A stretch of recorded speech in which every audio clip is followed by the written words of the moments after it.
in the breakout rooms, but I think they're going to go get them in, and I'm sure they'll be able to catch right along. All right. So if you have been here before, then you know that you're in for a treat. Um, you all, if you were here before, you remember Chantel and Shoya Wise. They've been married for 16, I don't want to say long, but I'm going to say 16 short years. They're the proud parents of two beautiful daughters. They're the owners of Aspire Counseling and Consulting. That's located here in Huntsville, Alabama. Choi is a licensed clinical social worker who specializes in anger management and relationship counseling. His wife, Chantel, is a licensed social worker, RN, and relationship coach who specializes in identity development for women. Aspire is a Christian-based practice with the mission of building intimacy in all relationships, and the motto that in relationships, it's not being right, it's about being understood. So I give you Miss Choi and Chantel Wise. They are our presenters who have an awesome guest speaker today, Yushimacherryburks. I'm going to introduce her in just a little bit, but I'm going to let Choi and Chantel say hi to everybody. Hello, everybody. We are glad to see y'all. We are narrowing down to the end. This is our last session for the seminar. It's been amazing, and it's so awesome to have you all support and for you all coming out each week and engaging with us. And this was a wonderful experience for us. It's the first time that we've done something like this, and I just want to thank everybody again for joining and coming in tonight. Y'all are up for something big tonight. I think that you're going to learn a whole bunch. I'm not going to jump into it, but I did want to thank everybody for joining, and you're going to be in for a treat tonight. Awesome. Also, we like to give our disclaimer. We're in an unrealistic marriage series, and you all know what that means. If y'all been with us, you've heard it before. It does not mean that we have a perfect marriage. That's impossible. But what it means is that we have a healthy marriage, and we're striving to grow. Yes. And to, and just to be on one accord and to just develop as beautiful couples of God. So we'll turn it back over. So again, thank you all for joining us. Like Troy said, this was our last one. We've had fun. A lot of fun. We've had fun. Brian, you have been amazing. We just want to shout out to Marvin and Kathy Rocker. They've been sticking with us. They've been hanging in there with us, man. And we just thank y'all for y'all support, man. Please tell me this is not the last one. We gotta do it again. We gotta do it again. Yeah. Hey, my wife will tell you I'll be racing home to get home just in time for this. That's what's up, man. That's what's up. And also thank you to Brian. Brian, you have been amazing. Yes. Thank you so much for that energy. Positive. It's never a dull moment with Brian Dublin, okay? And he's ready. He's on the spot. He's creative. Like we had a little something last week to where it's a big change of plans. And Brian was just positive about the whole thing. He brought a really great spirit, and we were able to pull everything off, even with the adjustments. So, Brian, we just really appreciate you being here every night, supporting us, man, and making this thing happen. So not to labor any longer, Brian, we're gonna turn it over to you. We got some real stuff to get into. You can introduce our beautiful guest, and all right, got it. We're ready. All right. Well, thank you for those kind words. And we're going to get right into it. Today, our topic is overcoming resentment when you cannot forgive. That's a heavy subject. But we have a heavyweight right now, Miss Yushimacherryburks, who is going to be breaking it down. Now, who is Yushimacherryburks, you asked? She's an internationally known published author of Picking Up the Pieces of 100 Broken Promises, as well as a companion workbook to Picking Up the Pieces to 100 Broken Promises.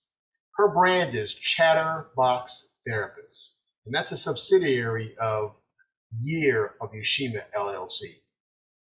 Yushima enjoys working with individuals and families. She's a mama bear and a loving wife. With over 2 decades of experience working with families, and survivors of abuse and traumatic experiences, her nationally recognized program, Just Us, was the main program for the YWCA for 7 years. Yushima's passion is helping survivors heal from the trauma of abuse and empowering others to understand their potential and worth. Yushima is known for her bubbly personality, but when it comes to advocating against injustice, abuse, and neglect, she doesn't play. She is all business. I'll give you Yushima Cherry Burks. How you doing, Miss Burks? I am well. Thank you so much. Thank you for having me today. I am excited to be here. I'm ready to discuss all of the heavy things, resentment and forgiveness, something that we have all experienced at one time or another. So thank you for So having right as me. you get into it, I just want to put a plug out there. And if you all have any questions, any comments, if you just want to say something, you just want to kind of, throw your hands up or put an emoji in, go ahead and drop it in the chat. If there's something that you like that you heard, give us a thumbs up, give us a heart, give us something to give us some feedback. We want this to be interactive. We want to hear from you as we hear from our presenter, Ms. Burks. So go ahead and do that, and then we'll bring all those to light. We'll read all those. Absolutely. Okay, thank you so much. So let's get started. And again, feel free to interact as much as you feel led to, okay? So today we'll be discussing how to overcome resentment when you just can't forgive, and I shortened it for the PowerPoint's sake to letting go of resentment. All right, so today's agenda includes resentment defined. So we'll be defining resentment. We'll be explaining exactly what resentment is. We'll discuss what causes resentment in marriages. We'll look at signs of resentment in relationships. We'll learn why we understand the way that we feel resentment, like reasons why we feel it.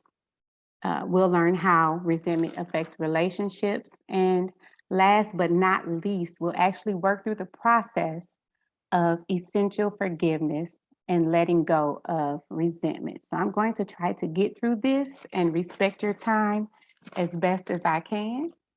All right, so when we think about resentment, one thing that I've heard clients say, and one thing that I've heard in conversation with my friends is, I don't have resentment, I'm a Christian. I let everything go. I'm never angry with anybody at any time, right? I don't let the sun go down on my anger. And in a perfect world, this would be true. However, with us being human beings, sometimes there's some lasting resentment there that we may not be aware of. So let's look at resentment. What is it? Let's define it. Resentment is often defined as anger and indignation experienced as a result of unfair treatment. And it's a relatively common emotion, right? So it's not an outlier if you feel resentment towards somebody. It's a very common emotion, you guys. So there's no need to feel any guilt or shame if you have feelings of resentment. What is it? Let's get a little bit deeper. Resentment is a complex, multi-layered emotion that has been described as a mixture of disappointment, disgust, anger, and fear. Other psychologists consider it a mood or as a secondary emotion that can be elicited in the face of insult and or injury. So we've seen in two different spaces where resentment is the result of something happening to us. It's not a conjured up emotion that's not warranted or that's not valid. It's a very valid emotion.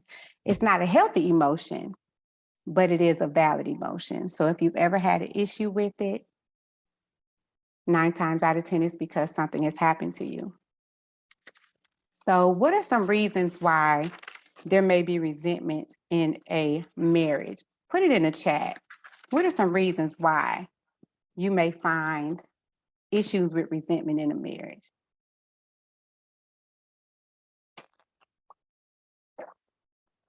We see some things on the screen. And while you're putting it in the chat, I'll just read what we see, okay, what we all can see. There may be some betrayal, And that can be on a lot of different levels. I'm not going to get into it for the sake of time. Hurtful words, right? Underperforming and lack of support, not prioritizing the relationship in the same ways, and behaviors that feel inconsiderate. All right, so let's see what's in the chat.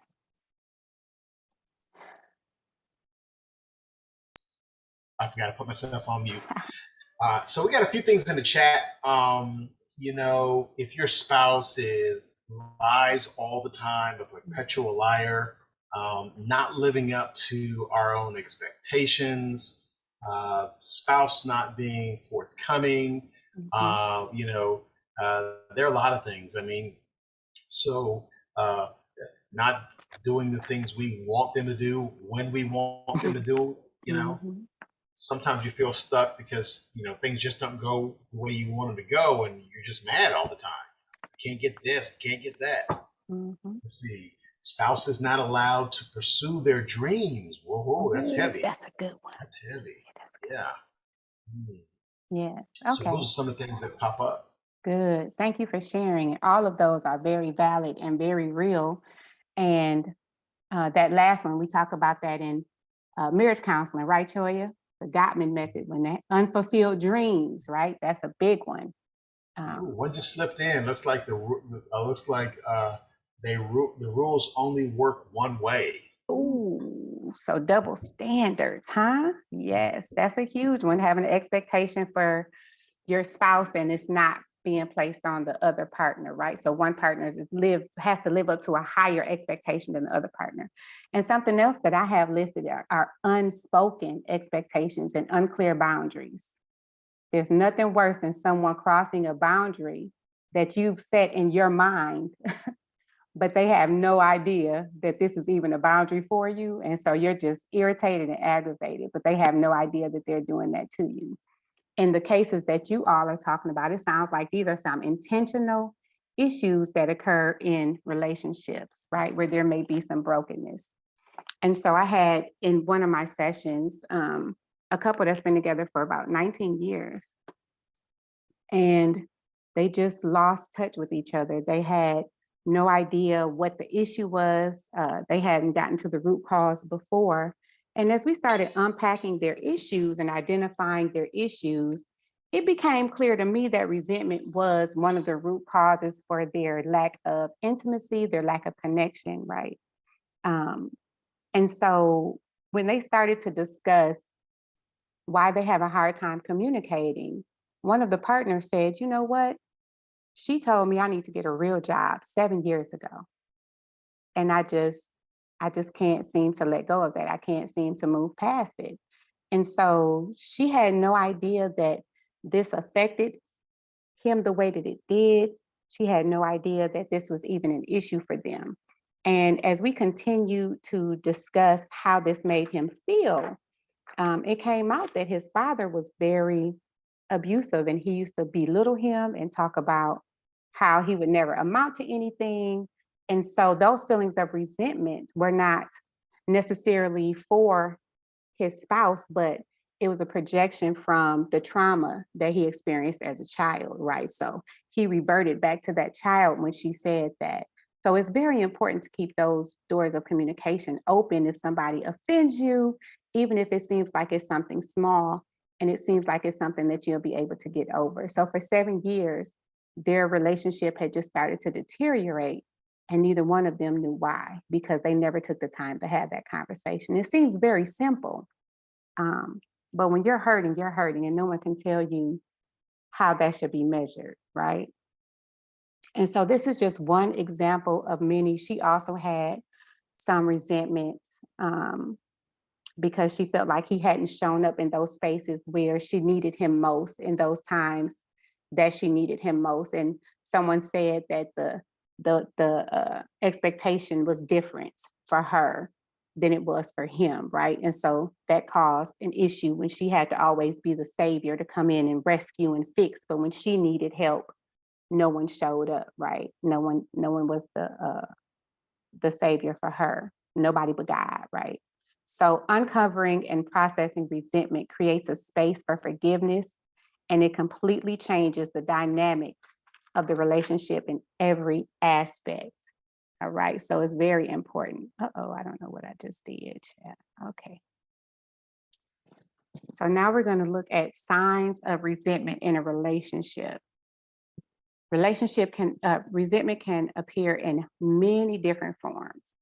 There are some signs that you may be harboring resentment, including continual or recurring feelings of a strong emotion, such as anger when thinking about a specific interaction or experience, an inability to stop thinking about the event that triggered the strong emotions, feelings of regret, fear or avoidance of conflict, tense relationships, feeling invisible, inadequate, or less than.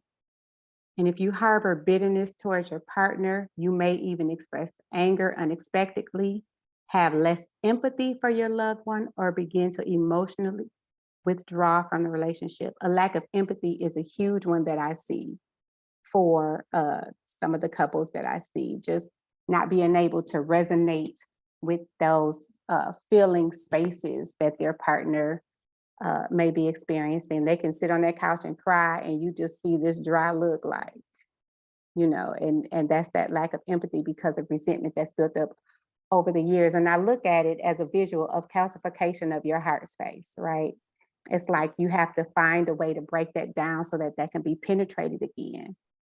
What are some other signs that resentment may be in a relationship? Can you all think of anything?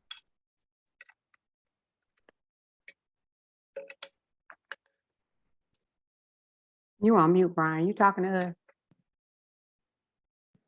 See it. It just takes a minute to get my mouse over there. Mm. Yeah.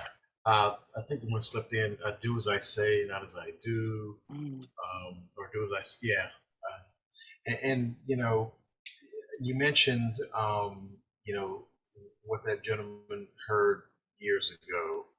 Um, Oftentimes, something that hurts me may not hurt you. So if you say something you think is just water off the duck's back, may, you know, be piercing me, and it's like, oh gosh, you know, and who knows what it's connected to? Maybe something, or maybe you've seen something in someone else. But you know, like you said, no one knows how you feel but you. So you know, if I'm not willing to tell you, hey, you know, or I don't think there's a safe space for me to, you know, tell you, hey, this is hurting my feelings. Mm-hmm. Maybe it's emasculating. Maybe it's, you know, makes you feel, you know, less than, and you know that you know, in this case, if I'm a man and you know, I don't want to be a soft man, you know, maybe I don't want to say anything, even though it's making me feel, you know, the way it does. Mm-hmm. Or if I'm a woman and I'm proud, you know, I let that pride stand in the way of my feelings, and you know, never really say anything. Mm-hmm. That's huge, and that's very common. We're going to talk about creating safe spaces for your partner to be able to express themselves and creating safe spaces for yourself. So that's really good. That's good. Did anybody else have anything to share? Thanks, Brian. Yeah, some spouses, you know, according to their other spouse, can't do anything right. There's always something, you know, when I do something, you say something. I do something, you say something.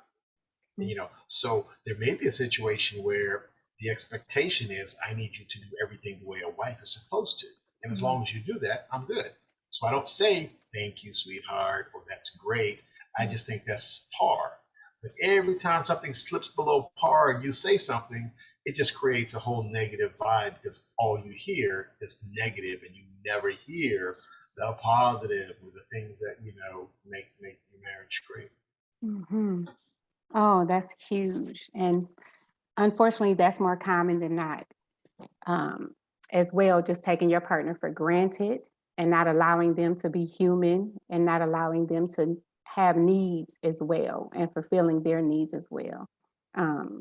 Unfortunately, when you're with someone for a long time, we expect them to continue to move almost robotically. And I can only speak from the Black woman's perspective, but I know that there's a lot of times when we're not able to be soft and sensitive and, you know, sweet in certain environments. We're expected to just be strong and keep going no matter what. And so that can also create feelings of resentment, not being able to ever let our guard down. and be that soft, sweet person that we are on the inside, right? We are not always hard and mean the way that we're portrayed, but that's very true. Thank you for sharing that. We're going to talk about why we feel resentment. All right, so when basic needs are threatened, disrupted, neglected, or exploited, you may develop resentment toward the one who caused it and towards the ones who allowed it to happen. One scenario can be experiencing childhood abuse by one parent and the other parent not protecting you, right? Or feeling neglected as a child because you had siblings who were the apple of mom or dad's eyes and you didn't get that attention that you needed. That can also cause feelings of resentment from childhood. And so when you're an adult and you go through a similar experience, that those issues are unresolved, that can trigger you to start to feel something that is representative of resentment for your partner when really this started from childhood. So it's important to be able to process these things with someone who may have experience in these areas. Okay, so these are our basic needs. These are called Maslow's hierarchy of needs, okay? And so from the bottom to the top, we have physiological needs, safety needs, love and belongingness, esteem, self-actualization, and we're going to go through these as quickly as possible. So our physiological needs include air, food, drink, shelter, clothing, warmth, sex, and sleep. What are some things on this list that you feel could be an issue if your partner denies you this need? What are some needs on here that may be discussed as a need that's been neglected? Well, I mean, the elephant in the room is sex. Oh, That's a big one. I would have mean, never thought. you can almost do everything else by yourself, you know. You would think, huh? Yeah. Yeah. I mean, So you yeah, that's you don't need your partner for air, but the sex part. And that's something that we discuss in our sessions, just having a lack of intimacy. The sex may be there, but if there's a lack of intimacy, it's still not a fulfilling experience for one or both of the partners. And so that still causes issues in the relationship. And you can have a partner that's saying, what do you mean? We have sex 3 times a week. Yeah, but you don't hold my hand, right? Yeah, but you don't ask me how my day is after work. Or I come home and I'm ignored until it's time for you to want something from me. And so I'm sorry. Well, can you help us a little bit with the difference between sex and intimacy? Because it sounds a little bit the same, but it's very different, isn't it? Oh, it's very different. So intimacy includes having a heart connection, a connection with your partner in a way that is non-sexual, whatever the requirement is for your partner. So some people may not like to hold hands, and that's absolutely fine. But one way to identify what your intimacy needs are is to take the love language test. What's your love language, right? How is your partner loving you? Is your partner loving you the way that you need to be loved, or are they loving you the best way that they know how, which is usually in terms of their love language? So if I'm a gift giver, that's because I like to receive gifts, but gifts may mean absolutely nothing to you because your love language could be physical touch, right? Or words of affirmation. But if I'm not a talker and I'm a giver, there's going to be a disconnect. And so that can also cause resentment because that partner feels like I'm doing everything I can. What do you mean I'm not showing you intimacy and love? I'm doing everything I can to show you, right? But there's a disconnect because you're not loving each other the way that you require to be loved. And so that can also cause an issue when it comes to intimacy and resentment. Let's see. Have you ever denied, and this is for anyone, have you ever denied your partner, your children, anybody, any of these physiological needs? Have you ever been the one to deny someone these physiological needs as a way of control or out of anger? So maybe you don't want to put that in the chat, but you can put in the chat, maybe you know someone who does or did, Third so person. yeah, I know someone who. Yeah, and you might, someone may have confided in you and said, hey man, my wife didn't cook for me, or and I come home and I'm thirsty, I'm cutting the grass, she won't even bring me a cold glass of water, Right. and she doesn't do the laundry, I gotta wear dirty clothes or wash them myself. I'm not picking on a woman. Guys, I lost my job, so I can't pay the mortgage, so we'll lose our house, or I'm not providing enough money for groceries, and I'm going around spending money on all this other crazy stuff, and so yeah, those are some of the things. Or you just come in the room, turn on the lights while I'm sleeping, you wake me up, and no, I got work tomorrow.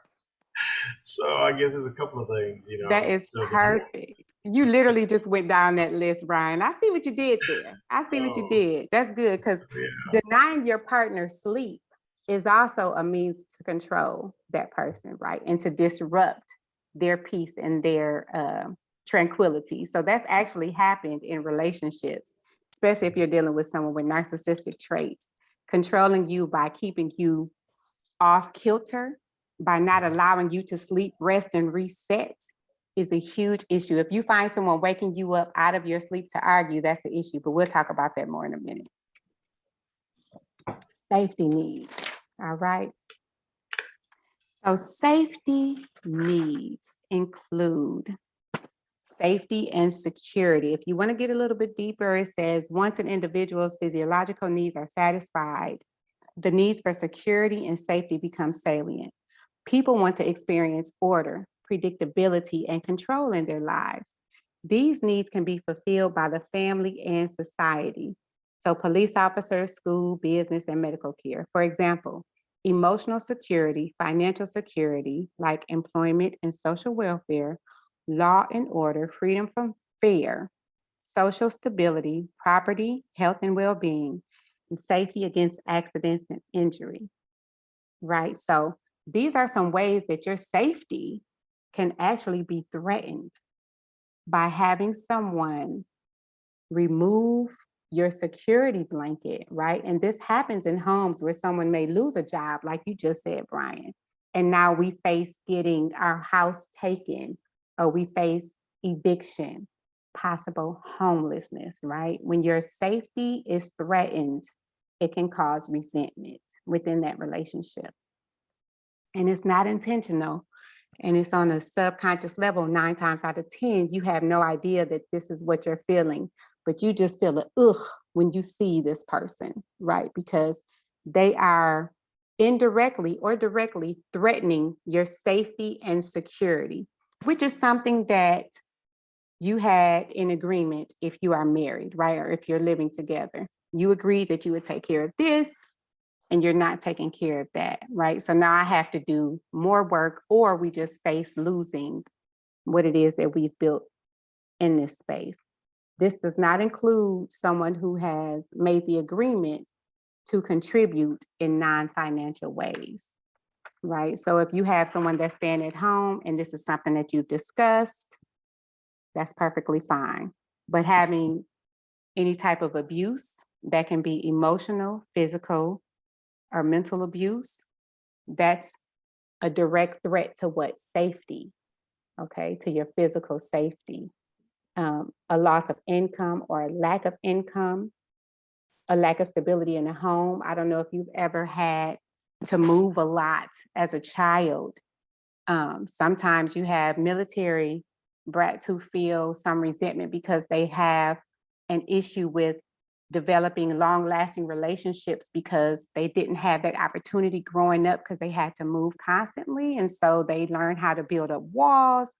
And when it comes to them interacting with someone new, they may be good at that initial interaction. Yeah, they're good at that. But the follow-through isn't good because they have issues or fear of abandonment, right? And they may not be able to create those bonds that they want to have in lasting relationships.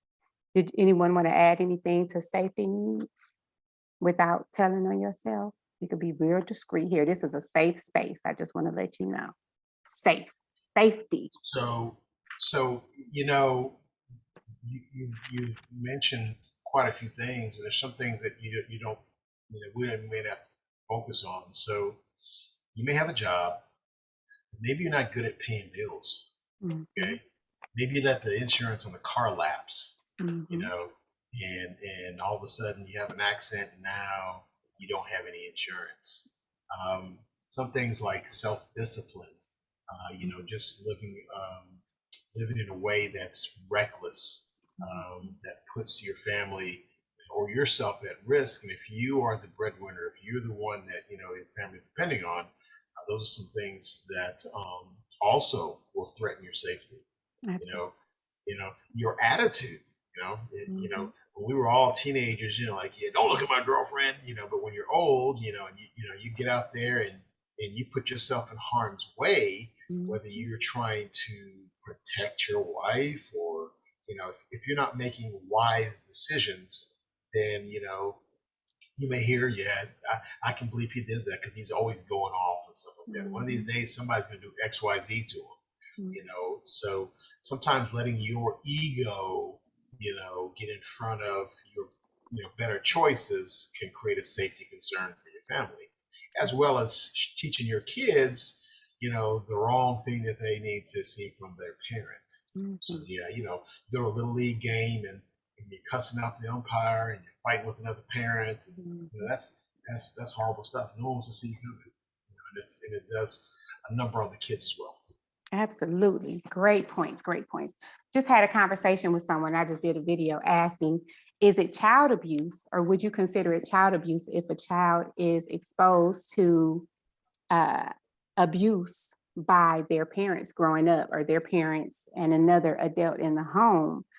Because when we see them as they're adults, that childhood trauma causes a lot of issues. And so I know I was having this discussion with someone online. They responded to my video and they said in Sweden, they literally just passed a law making it illegal for a child to witness any form of abuse.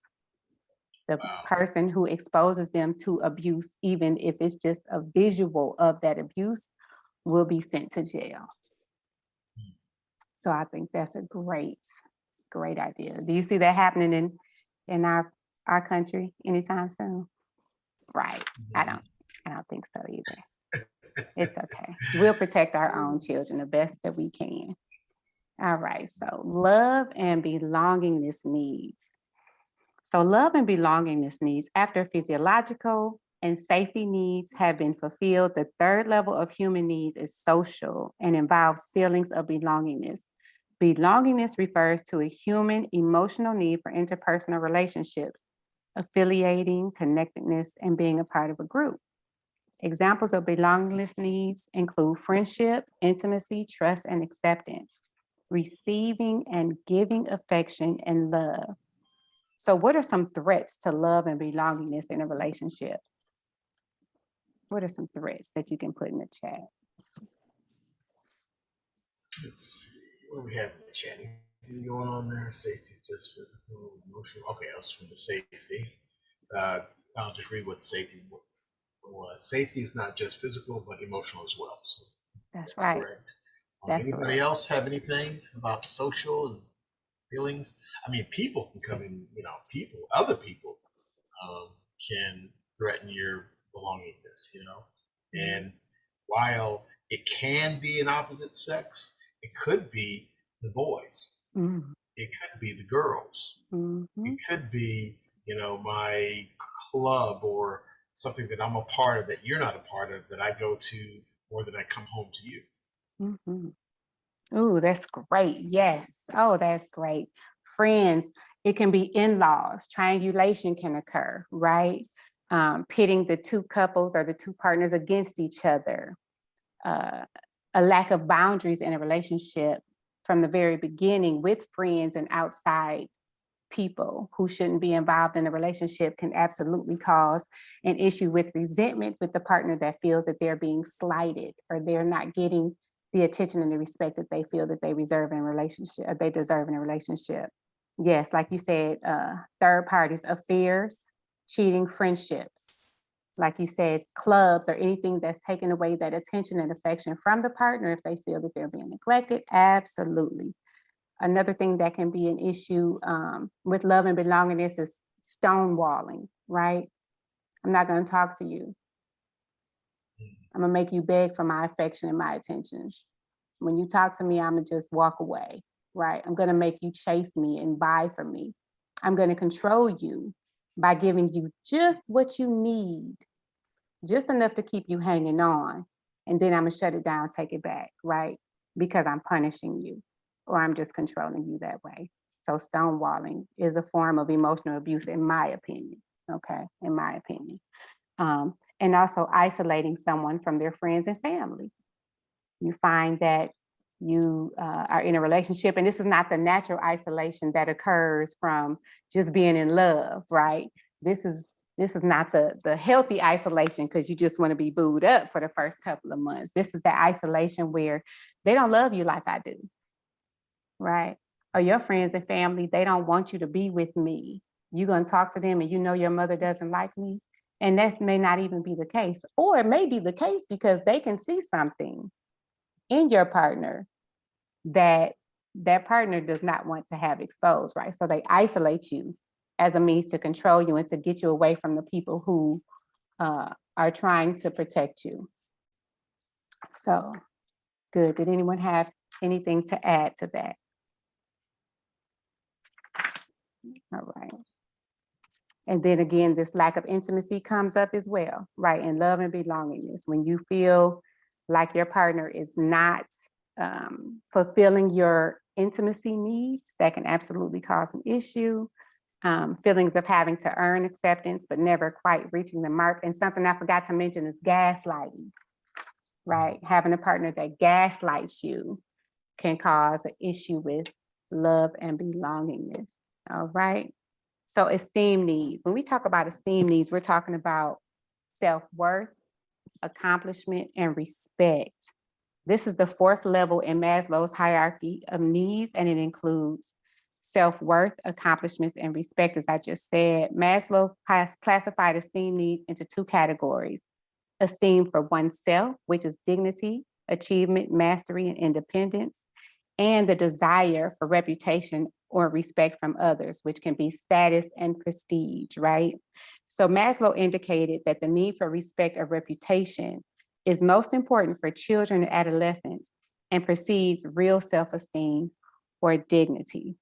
An example of someone interfering with your self-esteem or esteem is your partner belittling your accomplishments. Oh, you think you're smart now, huh? Because you got that little degree. Oh, you want to go back to school because what, you think you better than me, right? Having those conversations thrown out there to keep you in a space where they feel that they are above you in one way or another, or not wanting you to see your full potential or get beside yourself, as I've heard some people say, which is just interesting to me. Just being disrespected, giving someone else credit to make them feel better about themselves, and someone stealing your intellectual property or bashing your intellectual property, something that you've worked hard for, someone taking credit for it and you allowing it to happen, or someone taking credit for it and you have no control over it. Also, character assassination, which happens so much easier and so much more often with social media, bashing each other online, tearing each other down, assassinating one's character. What else can we add to this list of esteem needs? When you mentioned that, I've seen this happen or talk with people where this happens. So your significant other is nice to you around people, and hateful to you when you're at home or wherever you are. And so, you find that, you go over their house and they don't expect you. They walk around, one's yelling at the other one, and they just straighten up when they see you. Or, you just never know. And then people are people. So, you want to keep your business at home, and I get that. but it happens. Oh yeah, the great switch off, right? When they become the doting husband or the sweet loving wife when they have company over, and behind closed doors, they're tyrants. Absolutely, right? And that's different than, like you said, the usual, I'm just mad at you today because, you said something that hurt my feelings. This is like a whole different personality that you find. So absolutely, that can cause issues with feelings or esteem needs. Absolutely. All right, so now we're reaching the top tier, the top level, I have one thing to say self-actualization. before you do that. I need some more. I need some more chatter in the chat. Come on, So chatter. you guys are gonna think this is all me. So I need you guys to participate. Drop some stuff in the chat when you hear about it. Okay. Drop it in the chat. Don't make me sound like it's all me. Okay. All right. All Go right. ahead. Yes, drop it in the chat, you guys. Feel free to interact with us. And again, it can be in third person. You don't have to expose any of the things, okay, even though this is a safe space for you. All right, so self-actualization needs, the realization of a person's potential, self-fulfillment, seeking personal growth and peak experiences. This is when you get to do all the creative, fun things that you were created to do. And Maslow actually said most people never reach self-actualization because they're so consumed with taking care of their basic needs and dealing with trauma and dealing with relationships and dealing with all the things from their past, that self-actualization is a very vied for level to reach, but it rarely ever happens. What do you think a partner can do, or what can happen in a relationship to cause issues with one reaching their self-actualization? How can someone stop you from being the best you that you can be? I'm waiting before Brian I is chime holding on. Listen, he's trying not to say anything. Brian's like, to type it, Yeah, just type it in the chat and I'll read it. or can we say it? Well, we want to be. I tell you what, since you're on, go ahead and say it. But we want to put it in the chat so we can kind of measure it and vet it and make sure we're good. It's him. I'll let him. He types slow, so. Yeah, okay. Okay. Thanks. No, it's our. We're sort of at the self-actualization level of our marriage and individually. And so when you're up sort of close to the near the summit, you're able to look down, and I say this all humility, you see a lot of friends and family that want to climb up to that level, but they just haven't gotten past the lower layers of the pyramid yet, and they're just struggling, and it's usually another one of the other spouses that is just inadvertently, unintentionally holding them back, and it causes a lot of resentment. And I'll just, the answer is the question is self-answering. If the couple, as a couple, both husband and wife, if they can't break past the lower layers of that pyramid, right, self-actualization is gonna, it's like climbing Mount Everest. It's not gonna happen. Yeah, it's just not gonna happen, except the so-called privileged few. And absolutely. Too much to type. That was a lot to type. So good job. Thank you for sharing. We needed to hear that. Absolutely. And I love how you said once you reach the summit. I'm stealing that for my next presentation, just so you know. Once you reach the summit, you look down and you see where your friends are and how they want to reach where you are, but they're stuck in the lower levels. Maybe not having the tools that they need to reach the next levels, or they could be connected to the wrong partner, right? Because sometimes we connect ourselves to something forever that was not meant to be forever. And so that's where that discernment comes in that relationship. with God, so you can hear that voice that's telling you, yes, this is for you, or no, this is not, right? And it's not only about hearing, but it's also about being obedient to that. Because when we connect ourselves to a person that we should not be with, and we try to reach self-actualization with that person or individually, that lack of support, that lack of a healthy foundation will prevent you from reaching self-actualization, right? Because your basic needs are not being met.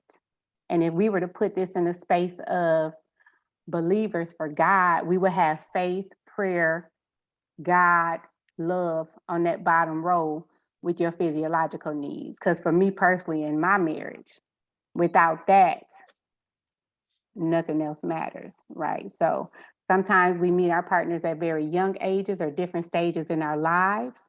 And so that's who we've connected ourselves to. And we may not want to leave that partner because of whatever reason. And so we may not reach self-actualization. So that's a very, very good point. And it could just be that they're in different stages. Go ahead, Brian. Right. So yeah, it looks like we have making you feel like you're not capable of reaching your goals, so not having faith in your partner. And you know, we can all see this. It's staring us right in our faces. And you just said it. You can't have the top without the bottom. Mm-hmm. So you can't get there unless you have all those layers of needs met.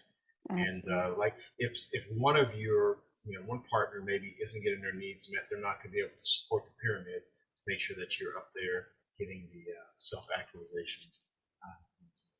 Absolutely. And that's why it's a partnership, right? Because it's give and take. It's about putting in and taking out. I look at it as an investment. If you're putting in an amount that you feel can bring you back a return, you need to make sure that you're actually investing in your relationship as you would anything else that you find value in, right? So we're going to try to get through this as quickly as possible. If you harbor bitterness towards your partner, and I'm going to say this again, you may express anger unexpectedly, have less empathy for your loved one, or begin to emotionally withdraw from the relationship. This is 8 ways resentment affects relationships. I'm going to go through this quickly because it's already 7:57, okay? So 8 ways resentment affects relationships: emotionally, environmentally, financially, intellectually, occupationally, physically, socially, and spiritually.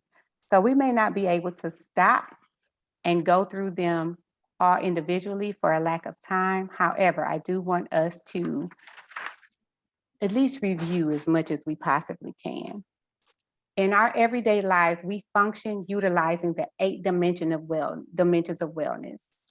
If you're in a healthy space emotionally, you'll be able to cope effectively with life and create satisfying relationships, right? If you're in an unhealthy environment emotionally, you'll avoid emotional situations, which creates more distance within your relationship. You'll have difficulty controlling your emotions, and you'll have anger issues. You have unprocessed emotions, which can cause you to have the same arguments time and time again with no resolve. You find yourself in this loop of distress, emotional distress with your partner, and you never can quite come to a conclusion, okay? And so that's one way resentment affects you emotionally. All right.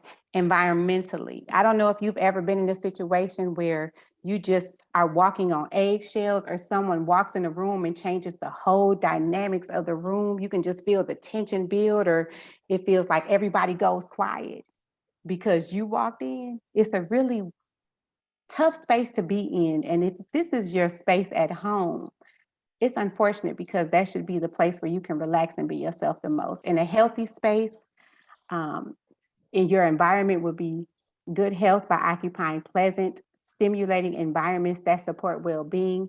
Unhealthy spaces, you may find yourself dreading going home, sitting in your car longer, staying away from home, finding excuses to leave. I don't know if you've ever been in a relationship where your partner tried to argue with you so they could leave. that happens, right? They try to start an argument so they could go ahead and leave. You'll find yourself again walking on eggshells and never quite feeling comfortable in that space, okay? I wish we could go into these a little bit deeper. Put some stuff in the chat. As we go through them, put some stuff in the chat. How are some other ways resentment can affect some of these areas we're discussing? Financially, Brian talked about this earlier. If you're in a healthy environment, you'll have financial satisfaction with current and future financial situations. In an unhealthy environment or where resentment is there, money may become an issue in more than one ways. A partner may spend more money to cope with the feelings they have regarding the relationship.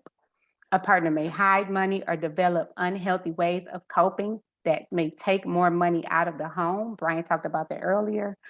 And the one who controls the money may weaponize it by holding money, which is also a form of abuse, okay? So not giving you what you need to be able to support yourself is a way that resentment can show up financially. All right. Occupationally. So when we talk about occupational resentment, how can resentment affect someone occupationally? In a healthy environment, a personal satisfaction and enrichment derive from one's work. If you are in an unhealthy environment, you may lose your job due to an influx of personal issues. You could miss work. You may have excessive write-ups or have a partner harassing you at work. You may miss out on promotions and projects because you may no longer be seen as reliable. I had an ex who resented my success, and he literally would call up to agencies. This was pre-cell phone, I'm telling my age.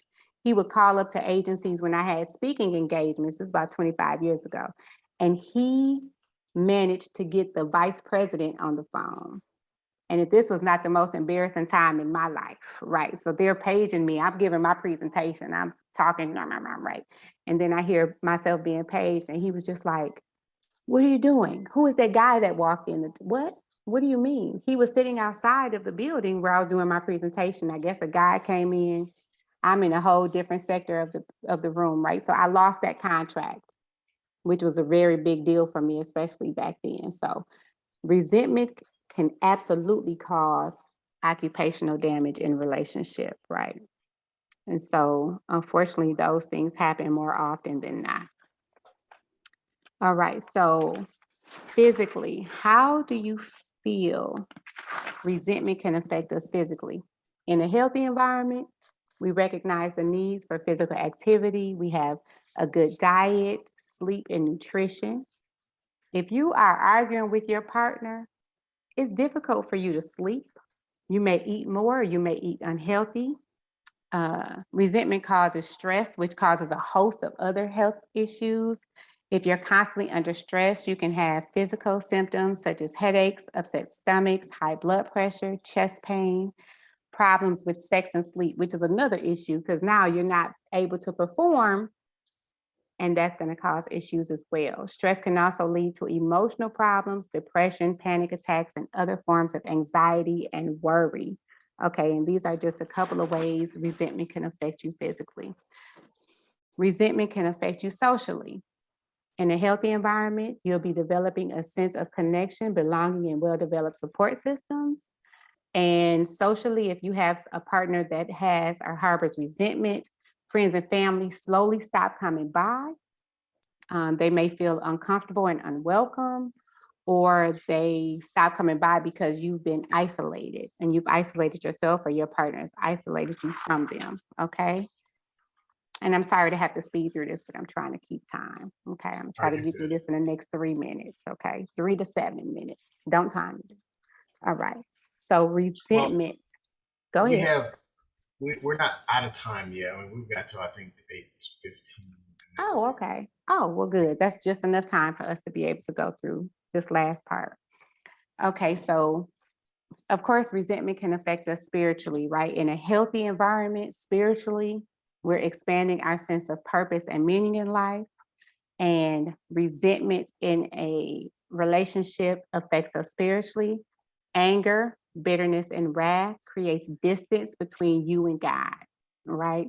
And so the word says, let all bitterness, Kristen said, we have 25 minutes left. All right, then, thank you. I'll take it and I receive it. All right, 25 minutes. Y'all just hold on in there. All right, so Ephesians 4:31 says, let all bitterness and wrath and anger and clamor and slander be put away from you, along with all malice. That's a tall order. How do we do this, right? Now, the word of God is always good. It's the foundation for every single thing that we do in our daily lives, but we need some practical ways to actually make these things happen. So we're going to talk about it. Essential forgiveness, letting go of resentment. How do you do that? First, we identify the situation. You identify one situation at a time, and you stay on task for that one situation, and you break that thing all the way down, and you do this for every single resentment that you have. You describe your feelings around the situation. You determine how this issue is affecting your thoughts and behaviors. You determine how your beliefs, expectations, and perceptions have been challenged or violated. Can you take responsibility for healing from this issue? How does this issue connect with the past issue? How has this resentment impacted you emotionally? And then we're going to undo these emotions and identify new possibilities. So by the time you get finished with this worksheet, this resentment is going to irritate you so much, you're no longer going to have it. Because at this point, you're going to be like, you know what? I don't even care anymore. All right. It is 45 questions for this one resentment, for one issue. So while we're going through these lines, I want you to think of a resentment. Now, Troy is going to, I'm actually going to put it in the chat, the worksheet here. So you should be able to. Y'all got to stay tuned on this one, because this sheet, this will work out your resentment. Yes. This is a powerful, powerful form that Yushima has to kind of walk through it. It's a really good one. And I have to get the link again because I have the Zoom link in here, but yeah, I'm going to. The link if you find it, and we'll put it in the Zoom. Okay. I have it pulled up, so I'll be able to get it to you. So you'll all have a link to be able to do this same worksheet and use it for every resentment that you have. So think about a resentment that you have, or if you have paper and pen, feel free to write things down as we go through it, okay? The situation around resentment, around which I feel resentment is blank, right? What's something that you feel resentment around? The name of the person or entity involved in this situation is who? Okay. Write them a little letter. Bobby, I resent you because, right? All right. So put the name there because that brings intention to what it is that we're doing next. What are some other words that can describe this resentment? Do you feel bitterness? Are you livid, hatred, disgusted, angry, annoyed? Do you feel vindictive or vengeful, spiteful, indignant, mad, outraged, violent, or something else? What is it? Okay, identify that feeling. That's important. On a scale of 0 to 10, the intensity of this resentment is what? Are you on a 5? Are you on an 8? Is it a 6? What is it? Tap into that. The physical sensations that I feel when I feel these feelings are what? Do you feel it in your chest? Does it give you a headache? Do your shoulders get tight? Do you feel nauseous or sick to your stomach? How do you feel? What does your body feel like? What are your physical sensations, right? And what's your posture when you feel these feelings? Are you sitting up? Do you sit back? Do you put your head down? What's your posture, right? If you're naturally feeling these feelings when you think about it, what is your body doing? Pay attention to that. And what does your facial expression look like? Are you blank? Have you become numb to it? Do you scowl? Do you furrow your brow? I'm sorry, I'm not brow. I'm from up north. I'm a Yankee. I'm a Yankee. Okay, so we say brow, but it's brow. Okay, you know what I'm talking about. Don't furrow your brow. All right. What are you telling yourself, right? I'm telling myself things like, this would never work out. Do you have a negative narrative going on in your mind? What are you telling yourself? What's the words that come up when you talk about or think about this resentment? He doesn't love me. She doesn't love me, right? And what are some things that you're imagining? Are you imagining yourself single? Are you imagining yourself working this situation out? Right? And how are you acting in this space? Are you acting angry? Are you acting sad? Are you acting desolate? How are you acting in these spaces, right? All right. So far we've identified the situation, we've described the feelings, and the thoughts and behaviors have been identified, okay? And so if we keep going, we're gonna get to the beliefs, expectations, and perceptions. The beliefs and values that I feel you have violated are what? What are some beliefs and values that you feel have been violated? And what did you expect your partner to do? That's number 13. I expected you to what? Protect me, value me, love me, comfort me, right? What are some expectations that you had? And how do you view them now? How I view you is as a what, or as what, or I view you as, right? How do you view them? And I want you to tap into your heart space when you do this worksheet. I know you're not going to have time to do it now, but we're just going through it. What I think you should do is what can your partner do to help rectify or amend the situation? Okay, so that's beliefs, expectations, or perceptions. Let's go down to taking responsibility. Let's keep going. Let's move over. Taking responsibility. Could I welcome all of my feelings? Are your feelings valid?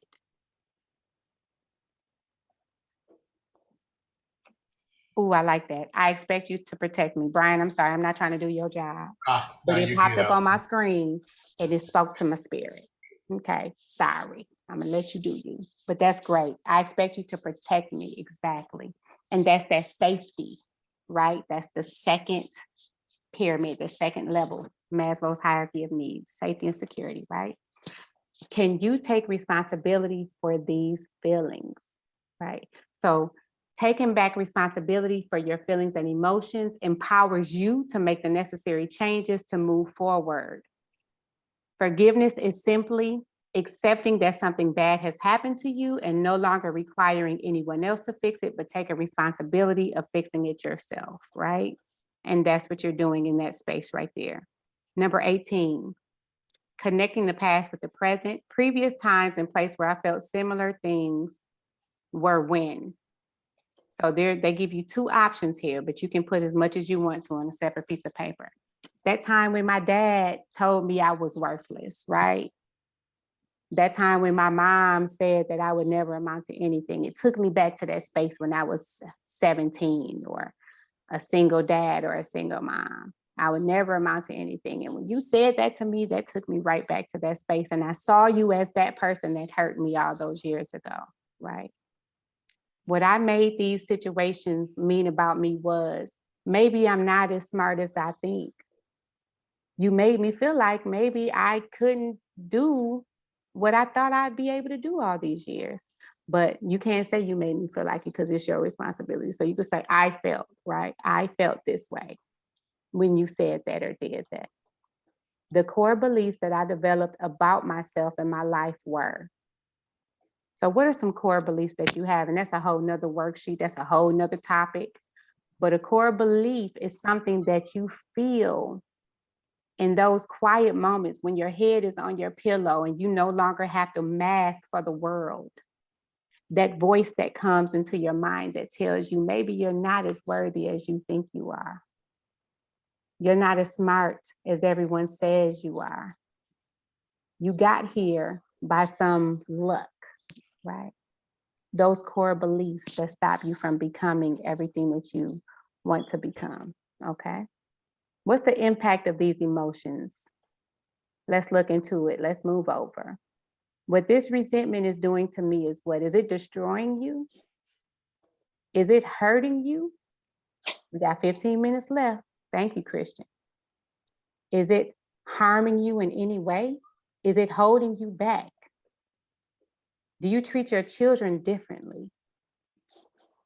Have you gained weight? Have you lost weight? What is it doing to you? And what is this resentment costing you? What's the cost to holding on to this resentment? What piece of you is missing? What is it costing you? What are you exchanging? What are you sacrificing for this resentment? Are you sacrificing happiness and wholeness? Are you sacrificing peace of mind? Are you sacrificing a relationship with God, with your children, with your spouse? What are you sacrificing? And if you gave it up, what would the payoff be? What would you get in return for giving up the resentment? Even if it means giving up the person that you feel resentment to, what would you gain from that, right? What would that payoff be? Or actually, in this case, it's saying, if you keep the resentment, what are you getting from it? So are you getting sympathy and empathy from other people? Do you have the upper hand? Do you have the upper hand because you feel resentment? I don't know if you've ever had an argument with somebody and you really over the argument, but you could keep using it to get a little bit more. 1 or 2 more meals, maybe a back massage after a long day, just to keep it going, right? But you've already let it go. What are you getting out of it, right? Number 24, the possible difference it could make to me in my life if I could be free of this resentment. And this is what this is. Yushima, can you touch a little bit on, because you just hit something, and you said the empathy being a payoff. Using the resentment, and that can be like dope. That can be like a serotonin rush. I know we don't have time, but I thought that was interesting that you brought up that many times we hold resentments just to get empathy or to get certain attention. And so we can get addicted to that, because the fear is, if I let that resentment go, then will I have that rush? I may not have ever lived my life without that being somewhere in my life and throughout my relationships, starting from childhood, things of that nature. So that's a deep piece. Yes. And who am I without this resentment, right? Yes. Who am I? Let me get off. If I can't use this, Troy, we'll get started and they'll be mad at us. It'll be me, you, and Chantel sitting here. Brian, we done clicked off to everybody else. I'm sorry. I ain't gonna get started with Troy today, okay? But absolutely, that's absolutely a good point. And sometimes we build ourselves up on those resentments. They become a part of us. And that's why it's so hard to let it go. But if you let it go, what would you gain? Okay. The meat and potatoes, let's undo these emotions. Is this resentment a part of me or the whole of me? Is it a part of me or the whole of me? Has it become a piece of my DNA? Okay. How long do I believe I need to keep this resentment? If it's been 4 years, 40 years, 47 minutes, how long are you going to hold on to it? How long do you think you need to hold on to it?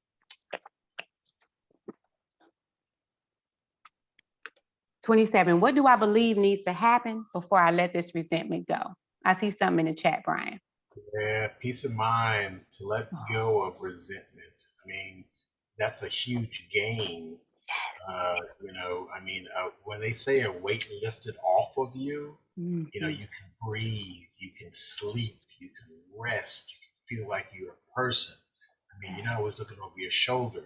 That's a real gain. That's a real gain. Yes, that is, and it's a wonderful thing. And it also frees you up to no longer have an expectation from the person you feel resentment against. That's so empowering to take that power back, to take that responsibility for your own feelings and your own mental health. That's so powerful. Yes, great job. That's great. I see something. Did something else pop up, or was that the same thing? I think there's some good stuff. Same I'm telling you, just give us some props to what's coming through there. So I think that's some good encouragement. Okay, thank you, Kristen, for the time. 10 minutes left. Okay. Is it possible for me?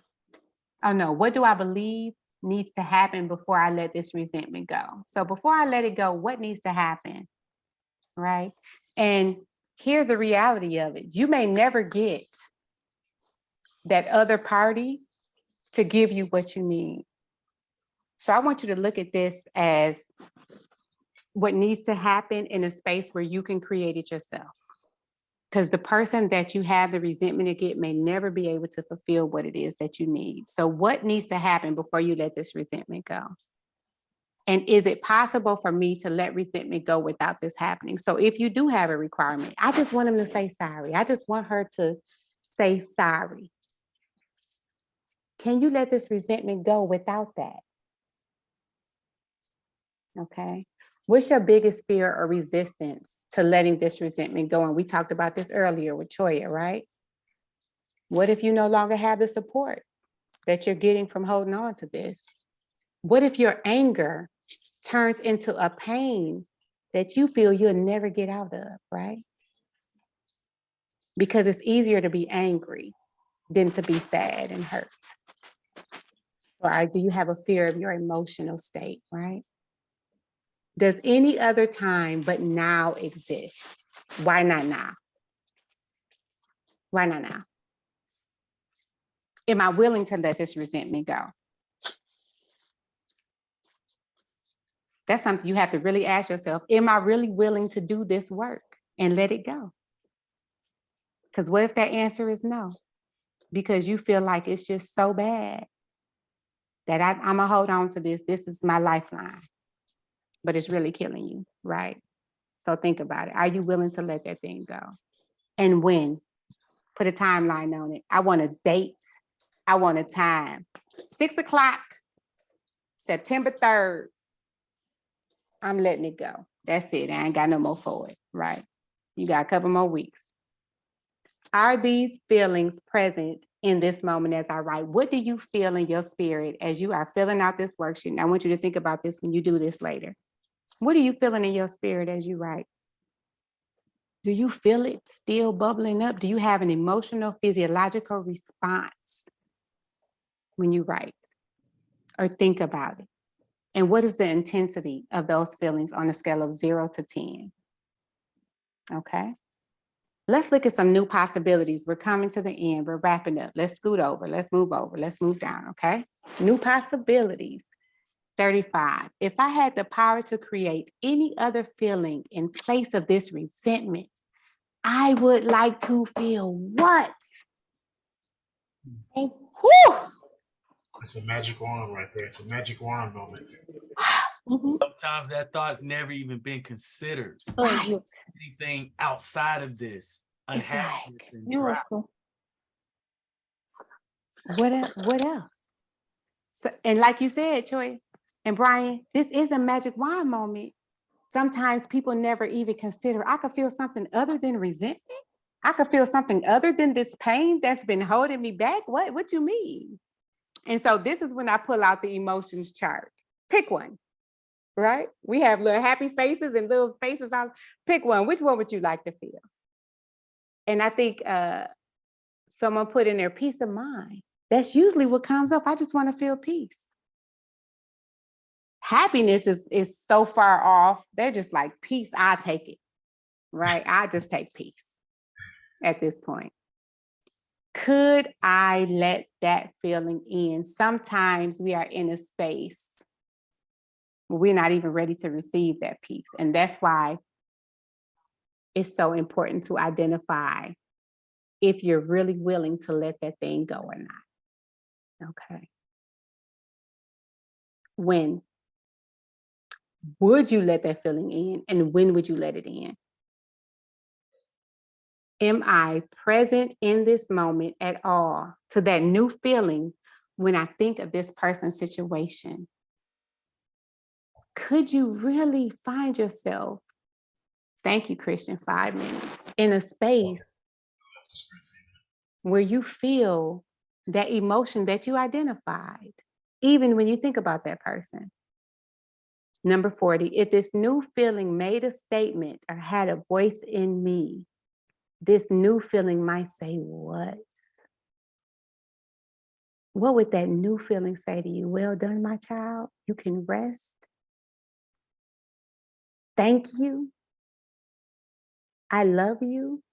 I'm sorry. Choya said something. What'd he say, Brian? I ain't gonna do it. I ain't gonna do it. I ain't gonna do your job. We'll take peace all day. All Bible day. says that God will give us peace that surpasses Passes all all understanding. Amen. That's it right there. Over anything and over everything. You can't buy that. Absolutely not. You can't just manufacture that. That is peace. Peace. And that's the best thing in the world. If you've ever had perfect peace after a storm, you can't buy it. I wouldn't trade it for anything in this world. Yeah. What's important to me, life is too short. That link, because I want folks to, we use these forms and things to help people in therapy, and they're very effective. But like we're trying to help. We just want to give this away, and you can process it at home. Yeah. And I don't know if we'll be able to. I don't know if you have access to it. Yeah. I really want if we could put that link in the chat for the people that have it. I have it right here. Take this home. Okay, yeah. Because I'm putting it in the chat. Yeah. He's about to clock us out in probably about 2 minutes. Okay. So I'm putting it in the chat. Oh, I'm putting it in the chat for you. Hold on 1 second. Awesome. Let me go back. And y'all don't try to do it all at one time unless you're ready. You can just kind of phase and do a little bit at a time, as much as you can handle. But if you've been hoarding that resentment, boy, this is a piece right here. It's in the chat for you. It's in the chat. It's in the chat. And the last couple, just ask if you could see yourself in this other person or entity, a loving action you can take. Could I love and accept myself as I am? What I can be grateful for? And then you write a loving note to yourself, and that's it. That's it. You work through it. New possibilities. We define resentment. We explain resentment. We found what causes resentment in marriage.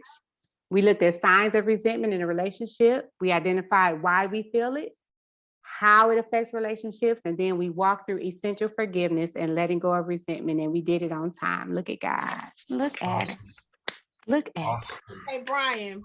Some good stuff. Yes. Hey, can you go ahead and promote that book and tell them where to get it from for Miss? Yes. So you can get, and I have to be quick on this. Let me move this out of my face. Picking up the pieces to 100 Broken Promises. You can get it at most bookstores, Amazon. Bestseller. There's also a companion workbook, so you'll see worksheets and things in there that you can work through. And this is an exclusive. I mean, what you heard here, we will find some of those things in the book, right, Ms.? Absolutely.